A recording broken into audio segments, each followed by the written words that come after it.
तो दोस्तों आज के इस वीडियो में मैं आप लोगों को इंजनों के डेवलपमेंट को लेके दो बड़े और महत्वपूर्ण अपडेट दूंगा। आप सब लोगों को पता ही होगा कि भारत AMCA एयरक्राफ्टों के लिए स्वदेशी इंजनों को निर्माण करेगा और इसके लिए भारत विदेशी कंपनियों के साथ एक साथ आगे बढ़ेगा। और ऐसे विदेशी कंपनियों में सैफ्रॉन और रोल्स रॉयस जैसे दो कंपनियों का नाम आ रहा था। हाल ही में जहाँ पे खुलासा किया गया कि संभावित भारत फ्रेंच कंपनी सैफ्रॉन के साथ आगे बढ़ेगा, तो वहीं पे अब खबर आ रहा है कि रोल्स रॉयस टर्की के कंपनी केल के साथ भी आगे बढ़ेगा, ताकि टर्किश 5th जनरेशन के फाइटर एयरक्राफ्ट के लिए भी एक इंजन का डेवलपमेंट हो सके। जबकि दोस्तों वीडियो के आखिरी हिस्से में मैं आप लोगों को फ्रेंच कंपनी सैफ्रॉन के भारत के साथ आगे बढ़ाए जाने वाले और एक प्रोजेक्ट के बारे में बताऊंगा, जहां पे खबर यह है कि अब भारत में बनने वाले हेलीकॉप्टर इंजनों को लेके हिंदुस्तान एरोनॉटिक्स लिमिटेड और सैफ्रॉन के बीच में एक स्ट्रेटेजिक MOU के ऊपर हस्ताक्षर हुआ है, जिसके तहत गोवा में इंजनों के MRO फैसिलिटीज को निर्माण किया जाएगा। तो दोस्तों इन दोनों विषयों के बारे में डिटेल में जानने के लिए वीडियो के आखिर तक बने रहिए और चैनल को सब्सक्राइब और वीडियो को लाइक जरूर कीजिए। तो दोस्तों भारत जहाँ पे एक तरफ AMCA के नाम से अपने खुद के 5th जनरेशन फाइटर एयरक्राफ्ट का डेवलपमेंट कर रहा है, तो वहीं पे टर्किश कंपनी TAI भी अपना खुद के 5th जनरेशन के फाइटर एयरक्राफ्टों के डेवलपमेंट का प्रोग्राम को आगे बढ़ा रहा है, जिसे TFX कहा जाता है। और दोस्तों एक तरफ जहाँ पे भारत के AMCA के लिए भी एक इंडिजीनियस इंजन का आवश्यकता है, तो वहीं पे टर्की को भी सेम तरीके का आवश्यकताएं है। भारत इन इंजनों को डेवलप करने के लिए जहाँ पे स्वदेशी और विदेशी कंपनियों के ज्वाइंट वेंचर के तहत को डेवलपमेंट के रास्ते को अपना रहा है। और रिपोर्ट के मुताबिक इस रास्ते में भारत का साथ देने के लिए आइदर रोल्स रॉयस आएगा या फिर सैफ्रॉन कंपनी आएगा। तो वहीं पे हाल ही में यह भी खबर हुआ है कि भारत शायद फ्रेंच कंपनी सैफ्रॉन के साथ 125 किलोन्यूटन थ्रस्ट वाले इंजनों का डेवलपमेंट करे, जो भविष्य में AMCA एयरक्राफ्टों में इस्तेमाल हो सके। और दोस्तों अब खबर आ रहा है कि दूसरा कंपनी मतलब रोल्स रॉयस अब टर्की के साथ एक स्ट्रेटेजिक MOU के तहत आगे बढ़ रहा है, जिसके तहत टर्किश TFX फाइटर एयरक्राफ्ट के लिए रोल्स रॉयस और टर्किश कंपनी केल ज्वाइंट वेंचर में एक इंजन का डेवलपमेंट करेगा।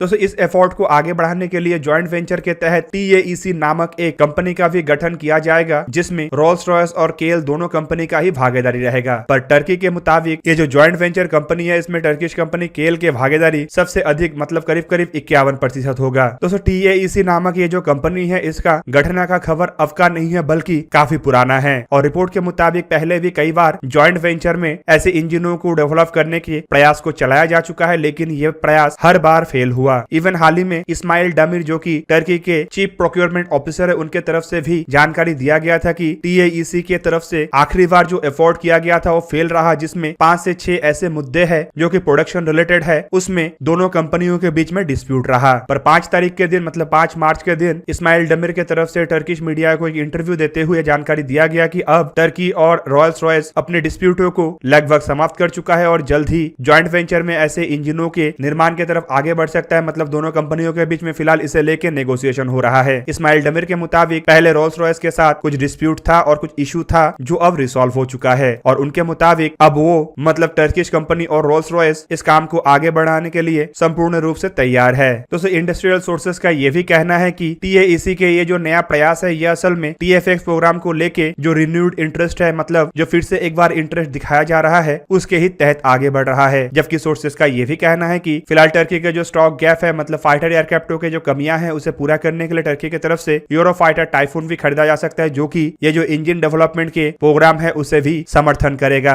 फिलहाल टर्की के प्लान के मुताबिक TFX एयरक्राफ्ट अपना पहला उड़ान 2026 में भरेगा, जबकि टर्की इन एयरक्राफ्टों को साल 2029 तक अपने सर्विस में भी लाना चाहता है। दोस्तों एयरक्राफ्टों के प्रोटोटाइपों को निर्माण करने के लिए टर्की के द्वारा US मेड F110 इंजनों का इस्तेमाल किया जाएगा, जो बेसिकली F-15, F-14 जैसे फाइटर एयरक्राफ्टों में इस्तेमाल होता है। जबकि दूसरी तरफ रोल्स रॉयस के साथ जिस इंजन के डेवलपमेंट करने का इरादा टर्की बना रहा है, टर्की के मुताबिक इस इंजन के सहारे ये एयरक्राफ्ट 40,000 फुट के ऊंचाई तक भी जा सकता है और करीबन माक 1.8 की रफ्तार से उड़ान भी भर सकेगा। दोस्तों अब चलिए फ्रेंच कंपनी सैफ्रॉन और भारत के बीच में हाल ही में हुए स्ट्रेटेजिक MOU के बारे में जानते हैं। दोस्तों करीबन 2 हफ्ते पहले खबर आया था कि भारत फ्रेंच कंपनी सैफ्रॉन के साथ 125 किलोन्यूटन थ्रस्ट वाले इंजनों का डेवलपमेंट करेगा, जो संभावित AMCA एयरक्राफ्टों में इस्तेमाल हो। और आप सबको पता ही होगा कि फ्रेंच कंपनी सैफ्रॉन भारत के साथ इंजनों के डेवलपमेंट में आज से काम नहीं कर रहा है, बल्कि कई दशकों से काम कर रहा है। भारत में उड़ने वाले हेलीकॉप्टरों में इस्तेमाल होने वाले इंजन असल में फ्रेंच कंपनी सैफ्रॉन और भारत के बीच में ज्वाइंट वेंचर के तहत बनाए गए इंजन हैं। और अब ऐसे हेलीकॉप्टरों के इंजनों को भारत के लिए और आसान बनाने के लिए फ्रेंच कंपनी सैफ्रॉन और भारत के हिंदुस्तान एरोनॉटिक्स लिमिटेड के बीच में एक MOU के तहत गोवा के पणजी से करीबन 40 किलोमीटर दूर मतलब सत्तारी में helicopter engine MRO private limited के एक नया फैक्ट्री के ग्राउंड ब्रेकिंग सेरेमनी को अंजाम दिया गया। बेसिकली ये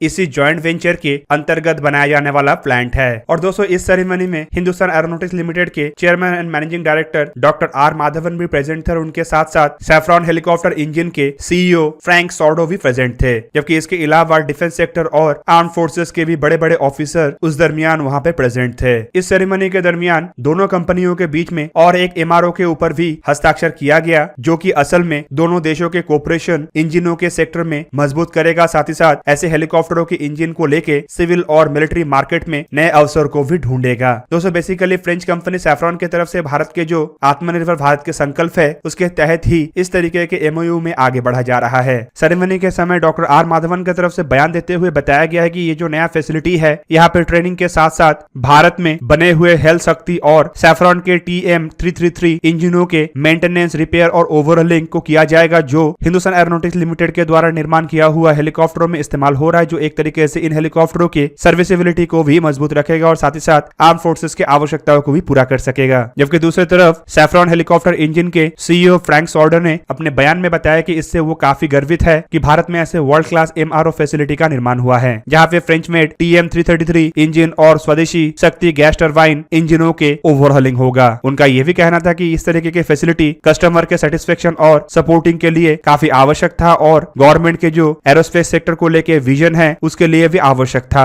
उन्होंने अपने बयान में यह भी बताया कि भारत के पास करीबन 1000 के आसपास फ्रेंच टेक्नोलॉजी के इंजन है, जिनमें करीबन 250 TM333 और 500 से भी अधिक शक्ति इंजन है और इससे इंडियन आर्म फोर्सेस दुनिया का सबसे अधिक मात्रा में सैफ्रॉन के इंजनों के इस्तेमाल करता फोर्स भी है। उनका यह भी कहना था कि हिंदुस्तान एरोनॉटिक्स लिमिटेड के द्वारा निर्माण किया हुआ लगभग हर एक हेलीकॉप्टर में सैफ्रॉन के टेक्नोलॉजी से निर्माण किया हुआ इंजनों का ही इस्तेमाल होता है और इसलिए वो प्रतिबद्ध भी है कि भारत में इस तरीके के फैसिलिटी को निर्माण किया जाए ताकि इंजनों के मेंटेनेंस और ओवरऑलिंग में किसी भी तरीके का कोई भी मुश्किल या डिले ना हो। दोस्तों ये जो फैक्ट्री का निर्माण किया गया है, माना जा रहा है कि ये साल 2023 के अंत तक फुल्ली ऑपरेशनल हो जाएगा और ऑपरेशनल होने के बाद ये सालाना 50 हेलीकॉप्टर इंजनों के मेंटेनेंस और रिपेयर कर सकेगा, जबकि प्राइमरी गोल तो 150 इंजनों के मेंटेनेंस और ओवरहॉलिंग हर साल करना है, जो आने वाले और कुछ सालों के अंदर इस फैक्ट्री के कार्य क्षमता के अंदर जुड़ भी जाएगा। इवन दोस्तों इस तरीके के फैक्ट्री की वजह से अब करीबन भारत में 60 क्वालिफाइड इंजीनियर्स और टेक्निकल स्टाफ का भी जॉब अपॉर्चुनिटी बनेगा, जबकि बताया जा रहा है कि साल बढ़ने के साथ साथ जहाँ पे फैक्ट्री के कैपेसिटी बढ़ेगा तो वहीं पे ये जॉब अपॉर्चुनिटी भी बढ़ता रहेगा। दोस्तों यहाँ पे आपके जानकारी के लिए बता दूं कि सैफ्रॉन की तरफ से निर्माण किया हुआ टर्बोमैका TM333 इंजन असल में 80 के दशक में निर्माण किया हुआ एक टर्बोशाफ्ट इंजन है, जो कि भारत के ध्रुव हेलीकॉप्टरों के साथ साथ चीतक और चेता हेलीकॉप्टरों में भी इस्तेमाल हो रहा है और इसका ही डेरिवेटिव वेरिएंट को शक्ति इंजन कहा जाता है,